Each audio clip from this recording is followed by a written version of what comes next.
dalam pertumbuhan tanaman itu sama seperti manusia. Dan kalau menurut saya ada tambahan dalam faktor eksternal ini. Nah, sebenarnya jadi apa sih unsur hara makro dan mikro ini gitu kan? 3, 2, 1, saya Bagas Surya, welcome to Padu Tani. Apa saja faktor eksternal yang mempengaruhi pertumbuhan dan perkembangan tanaman?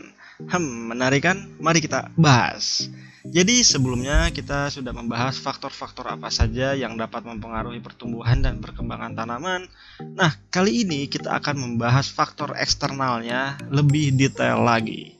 Menurut press release dari Corteva AgriScience, jadi kan yang sudah kita bahas di video sebelumnya, kalau faktor eksternal ini itu ada nutrisi, cahaya matahari, kelembaban, suhu, air, media tanamnya atau tanahnya gitu kan. Dan kalau menurut saya ada tambahan dalam faktor eksternal ini yaitu berupa OPT, organisme pengganggu tanaman, atau ya biasa disebut oleh kalangan masyarakat dengan istilah hama. Mari kita bahas satu-satu. Nah, yang pertama itu adalah nutrisi. Nutrisi dalam dunia pertanian ini berkaitan dengan unsur hara dan juga bahan organik yang dimanfaatkan oleh tanaman. Singkatnya, nutrisi ini biasa disebut dengan istilah pupuk gitu kan. Ada pupuk organik, pupuk kimia lah gitu. Nah, dalam pertumbuhan tanaman itu sama seperti manusia. Jadi kita harus memberikan makanan, memberikan lingkungan yang baik gitu kan, agar bisa tumbuh dan berkembang dengan maksimal, dengan optimal gitu.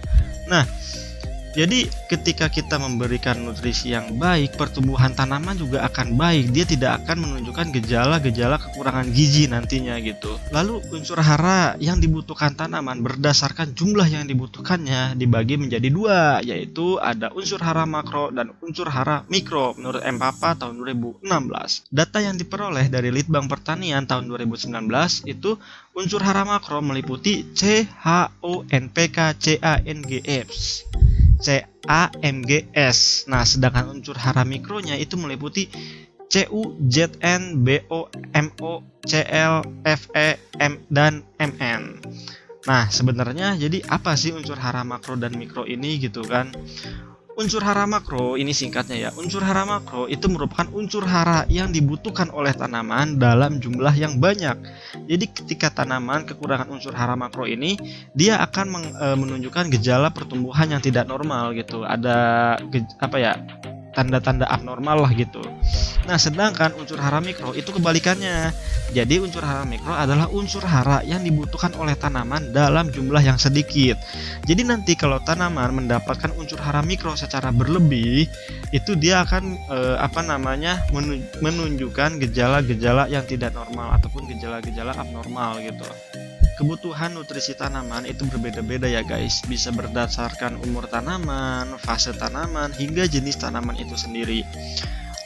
Untuk kebutuhan unsur hara ini kita akan bahas lebih jelasnya beserta fungsi-fungsi setiap unsur haranya ini pada video selanjutnya.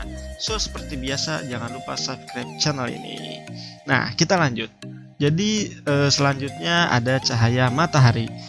Tanaman membutuhkan sinar matahari untuk melakukan fotosintesis. Nah, kita nanti akan membahas juga nih apa sih maksudnya gitu kan.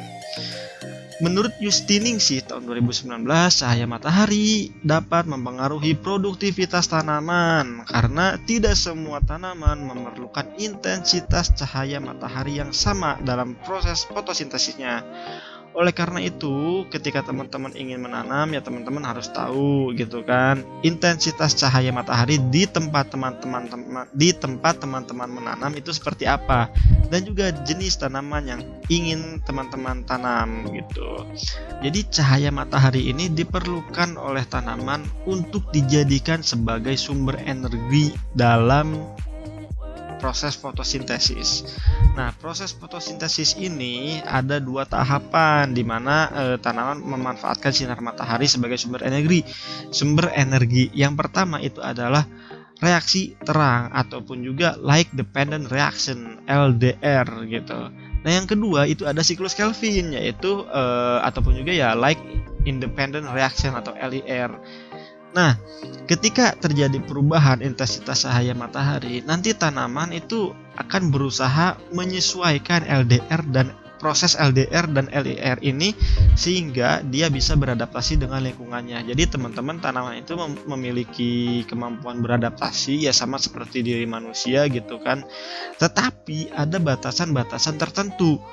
Kalau misalnya tanaman tersebut berasal dari daerah yang intensitas cahaya mataharinya cukup tinggi gitu kan, terus tiba-tiba dia dibudidayakan di daerah yang intensitas cahaya mataharinya rendah, tumbuh? Iya, tumbuh. Tapi ketika kita mengharapkan hasilnya, entah itu tanaman buah-buahan atau tanaman-tanaman hias gitu kan, tidak akan maksimal gitu. Kalau tanaman hias, bunga gitu kan, ya mungkin bunga yang nantinya mekar itu tidak seperti ataupun tidak sebaik pada daerah asalnya gitu kan. Nah, seperti itu teman-teman. Lalu ada air. Nah, mengapa air ini penting bagi pertumbuhan tanaman?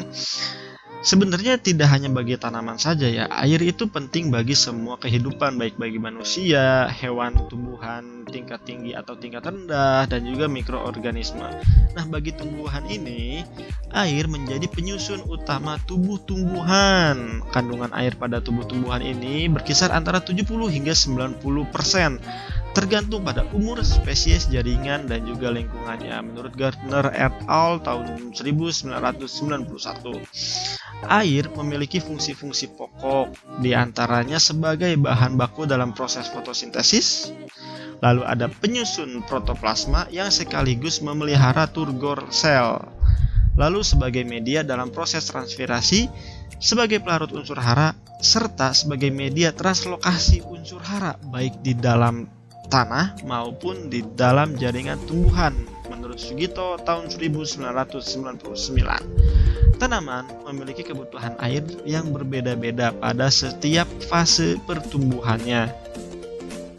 Menurut Marshall et al. Tahun 2014, pada fase vegetatif, air digunakan tanaman untuk melangsungkan proses pembelahan sel dan pembesaran sel yang terlihat dari pertambahan tinggi tanaman, perbanyakan jumlah daun, dan pertumbuhan akar. Lalu ketika masuk ke fase generatif gitu kan, nah air digunakan tanaman untuk membentuk bunga dan juga buah.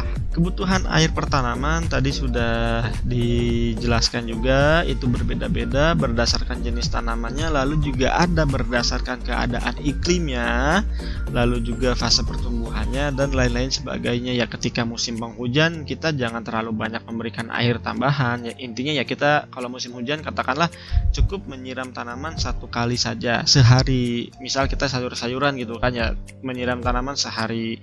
Kalau musim kemarau ya bisa 2 kali gitu kan, pagi dan sore penyiramannya. Nah, itu tadi penjelasan beberapa faktor eksternal yang mempengaruhi pertumbuhan dan perkembangan tanaman. Jadi kan masih ada nih sisa-sisa faktor yang belum kita bahas, ada kelembaban, suhu, tanah, dan juga hama gitu kan. Nah, itu akan kita bahas pada part 2 nih guys. Jadi jangan lupa buat subscribe channel ini dan nyalakan lonceng notifikasinya. Jadi ketika kita sudah update lagi, teman-teman tidak ketinggalan informasi.